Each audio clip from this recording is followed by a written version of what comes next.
नमस्कार प्यारे साथियों, मैं तापस स्वागत करता हूं आपको अपने चैनल डलमोवाला पे। आज हम आप लोगों को 24 मई के करंट अफेयर के इम्पॉर्टेंट क्वेश्चंस कराएंगे, जो कि हाल फिलहाल के होने वाले एग्ज़ामों की दृष्टि से बहुत ही इम्पॉर्टेंट होंगे। प्यारे साथियों, बिना जाया किए क्वेश्चन को स्टार्ट करते हैं। क्वेश्चन नंबर 1 दिया गया है, हाल ही में किस देश के सुरक्षा मंत्री टोलैम को देश का नया राष्ट्रपति बनाया गया है। टोलैम जो है पहले सुरक्षा मंत्री थे वियतनाम के, और इन्हें अब हाल फिलहाल में वियतनाम के राष्ट्रपति के रूप में चुन लिया गया है। टोलैम की बात करें तो वियतनाम के सुरक्षा मंत्री टोलैम को वहां का नया राष्ट्रपति बनाया गया है। उनके पूर्ववर्ती राष्ट्रपति यानी इनसे पहले जो राष्ट्रपति थे वान थाओंग के चल रहे भ्रष्टाचार विरोधी अभियान में इस्तीफा दे दिया है। यानी वांग थाओंग जो है वहाँ वियतनाम में भ्रष्टाचार चल रहा था, तो वांग थाओंग ने वहाँ पर भ्रष्टाचार की वजह से अपने पद से इस्तीफा दे दिया है राष्ट्रपति के पद से। तो अब जो है वहाँ के राष्ट्रपति टोलैम को बना दिया गया है।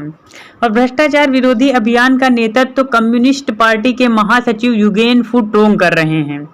टोलैम की बात करें तो टोलैम अपने जो है 2016 में मंत्री बनने से पहले सार्वजनिक सुरक्षा मंत्रालय के 4 दशक से अधिक समय तक ये इन्होंने बिताया है। और वियतनाम की बात आई है तो वियतनाम की राजधानी है हनोई और वियतनाम की मुद्रा है वियतनामी डोंग। वियतनाम के प्रधानमंत्री की बात करें तो फोंग मिंग चीन जो है वियतनाम के प्रधानमंत्री हैं।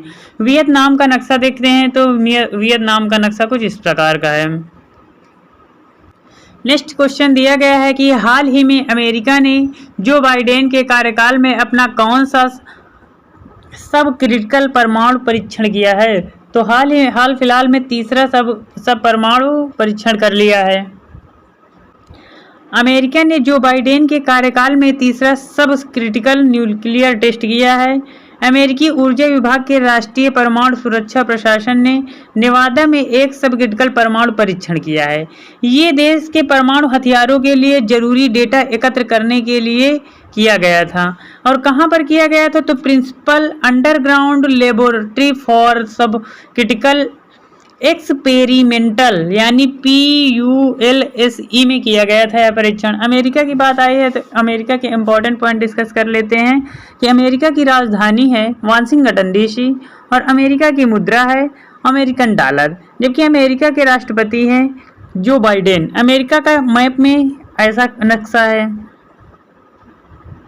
नेक्स्ट क्वेश्चन दिया गया है कि हाल ही में थाईलैंड ओपन 2024 में पुरुष युगल का फाइनल का खिताब किसने जीता है। तो पुरुष युगल फाइनल का खिताब सात्विक साईराज रंकी रेड्डी और चिराग शेट्टी ने जीता है। सात्विक साईराज रंकी रेड्डी और चिराग शेट्टी ने जो है पुरुष युगल फाइनल का खिताब जीत लिया है। प्यारे साथियों, ये लोग जो हैं सात्विक साईराज रंकी राड और चिराग शेट्टी हैं। इन्होंने अभी थाईलैंड में ओपन 2024 में युगल का फाइनल खिताब जीता है। उन्होंने फाइनल में चेन बो यांग और लियू यी की चीनी जोड़ी को हराया है। आयोजन इसका जो है 14 से 19 मई 2024 तक बैंकॉक थाईलैंड में हुआ है। और इसमें नोट जो दिया गया है कि सात्विक साईराज रंकी रेड्डी और चिराग शेट्टी को मेजर ध्यानचंद खेल रत्न 2023 से भी सम्मानित किया गया था। पहुंचे फकीर हैं लाला लोग। नेक्स्ट क्वेश्चन दिया गया है प्यारे साथियों कि हाल ही में किस भारतीय शहर में रॉक आर्ट का पहला साक्ष्य खोजा गया है। तो रॉक आर्ट का पहला साक्ष्य जो है कर्नाटक में खोजा गया है। पुरातत्वविदों ने मंगलुरु शहर में रॉक आर्ट का पहला साक्ष्य खोजा है। और ये कहाँ खोजा गया है तो कर्नाटक के मंगलुरु शहर में बोलेरुपन्ने कोटेडा बब्बू स्वामी मंदिर के पास खोजा गया है।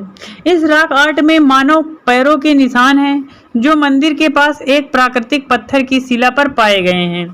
कहा जाता है कि ये पैरों के निशान पहली या दूसरी शताब्दी में बनाए गए होंगे। अनुमान लगाया जा रहा है ये पैरों के निशान कुछ इस प्रकार से हैं। तो फ्रेंड्स, कर्नाटका की बात हुई है तो कर्नाटक के इम्पोर्टेंट पॉइंट डिस्कस कर लेते हैं। कर्नाटका की राजधानी है बेंगलुरु और कर्नाटका के मुख्यमंत्री हैं सिद्धारामैया। और कर्नाटका के राज्यपाल की बात करें तो वहीं थावरचंद चंद गहलोत कर्नाटका के राज्यपाल हैं। और कर्नाटका के नेशनल पार्क की बात कर लेते हैं तो अंशी, कुद्रेमुख और नागरहोल बन्नारघट्टा कर्नाटका के नेशनल पार्क हैं, अंशी, कुद्रेमुख, नागरहोल, बन्नेरघट्टा।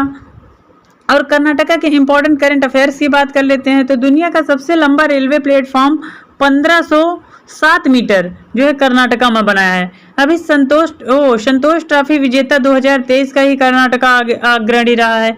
और कंबाला भैंस दौड़ प्रतियोगिता भी कर्नाटका में हुई है। कर्नाटका की बात करें तो भारत के नक्शे में कर्नाटका का मैप जो है कुछ इस प्रकार से होता है। और कर्नाटका जो है भारत के नक्शे में ये यहाँ पे है स्थित, ये जहाँ मैं पॉइंट इंगित कर रहा हूँ। नेक्स्ट क्वेश्चन दिया गया है प्यारे साथियों की फोर्ब्स की सबसे अधिक कमाई करने वाले एथलीट की सूची में शीर्ष पर कौन से खिलाड़ी रहे हैं? तो शीर्ष पर खिलाड़ी रहे हैं क्रिस्टियानो रोनाल्डो शीर्ष पर रहे हैं। ये क्रिस्टियानो रोनाल्डो है, फोर्ब्स के सबसे ज़्यादा कमाई करने वाले एथलीट्स की सूची है। तो फोर्ब्स में एथलीट में टॉप पर रहे हैं क्रिस्टियानो रोनाल्डो।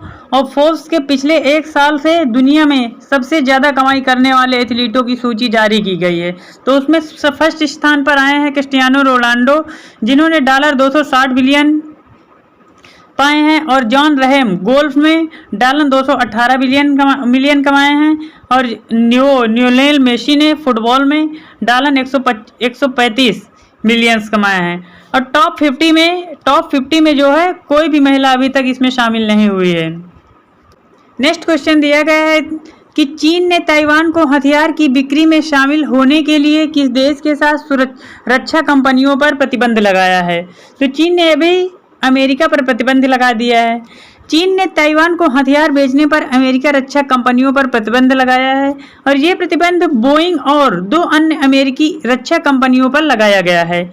यह कदम इन कंपनियों द्वारा चीन में आगे निवेश पर रोक लगाता है। और ताइवान की नवनियुक्त राष्ट्रपति लाई चिंगते हैं।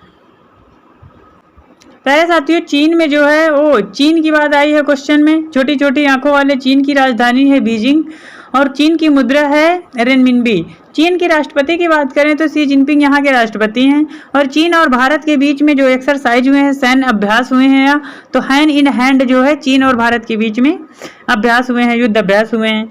एशिया की बात करें तो एशिया की सबसे लंबी नदी जो है यांगत्से नदी वो चीन में ही स्थित है। और दुनिया का सबसे तेज इंटरनेट लॉन्च करने वाला देश भी चाइना बन गया है। दिसंबर 2023 में चीन दुनिया की सबसे गहरी भूमिगत प्रयोगशाला बनाई है। और दुनिया का सबसे मीथेन संचालित रॉकेट JUKE-2 जो है लॉन्च चाइना ने किया है। चाइना का मैप में नक्शा देख लेते हैं तो कुछ इस प्रकार का है। अगला क्वेश्चन दिया गया है, हाल ही में IDFC फर्स्ट बैंक का पूर्णकालिक निदेशक किसे नियुक्त किया गया है? तो जो है प्रदीप नटराजन को हाल ही में पूर्णकालिक निदेशक के रूप में नियुक्त किया गया है। ये आपके पूर्णकालिक महानिदेशक हैं। प्रदीप नटराजन को हाल ही में IDFC फर्स्ट बैंक का पूर्णकालिक निदेशक के रूप में नियुक्त किया गया है। IDFC फर्स्ट बैंक की बात करें तो इसकी स्थापना 2015 में हुई थी और इसका मुख्यालय मुंबई में है। MD और CEO इसके हैं वी वैद्यनाथ। और नोट में बताया जा रहा है कि IDFC फर्स्ट बैंक के पहले ब्रांड एम्बेसडर जो है अमिताभ बच्चन को बनाया गया था। अगला क्वेश्चन दिया गया है कि 2024 इटालियन ओपन टेनिस टूर्नामेंट का महिला एकल का खिताब किसने जीता है? महिला एकल का खिताब अलेक्जेंडर जेवेरेव ने जीत लिया है। ये आपकी अलेक्जेंडर जेवेरेव हैं। अलेक्जेंडर जेवेरेव ने इटालियन ओपन टेनिस टूर्नामेंट का एकल का खिताब जीता है, जबकि महिला एकल का खिताब दुनिया की नंबर 1 खिलाड़ी इगा स्विटेक ने जीता है। यह अलेक्जेंडर जेवेरेव का दूसरा इतालवी ओपन का खिताब था, जबकि यहाँ इगा स्वियाटेका का तीसरा इतालवी खिताब था। नेक्स्ट क्वेश्चन दिया गया है, हाल ही में विश्व जैव विविधता दिवस कब मनाया गया है? हाल ही में विश्व जैव विविधता दिवस 22 मई को मना लिया गया है। संयुक्त राष्ट्र द्वारा जैव विविधता के मुद्दों की समझ और जागरूकता बढ़ाने के इरादे से प्रत्येक वर्ष 22 मई को अंतर्राष्ट्रीय जैव विविधता दिवस के रूप में मनाने की घोषणा की गई थी। इसकी थीम है 2024 की कि be part of the plan, यानी योजना का हिस्सा बने। Be part of the plan, योजना का आप लोग हिस्सा बने। मोस्ट रिपीटेड क्वेश्चन हाल ही में दिया गया है कि इंडियन सुपर लीग 2023-24 का खिताब किसने जीता है? तो मुंबई सिटी ने हाल ही में इंडियन सुपर लीग का खिताब जीत लिया है। तो इसमें मुंबई सिटी ने हाल ही में खिताब इंडियन सुपर लीग का जीत लिया है और उप विजेता इसमें का मोहन बागान थे। और गोल्डन ग्लो का अवार्ड जीत लिया है फुरबा लाचेनपा ने। और गोल्डन फुट का जीत लिया है दिमित्रियोस डायमंटाकोस ने जीत लिया है। और emerging player of the league का खिताब जीत लिए है विक्रम प्रताप सिंह ने, जबकि प्लेयर ऑफ द लीग का खिताब जीत लिए है दिमित्रियोस पेंट्राटोस ने जीता है। फ्रेंड्स, आज के जीके जीएस में हमने विटामिन के रासायनिक नामों को ऐड किया है। विटामिन ए का रासायनिक नाम होता है रेटिनॉल, विटामिन सी का रासायनिक नाम होता है स्कारबिक एसिड, और विटामिन बी1 का नाम होता है थायमिन, विटामिन बी2 का नाम होता है राइबोफ्लेविन, और विटामिन बी3 का नियासिन, जबकि विटामिन 5 का नाम होता है पेंटा। 5 को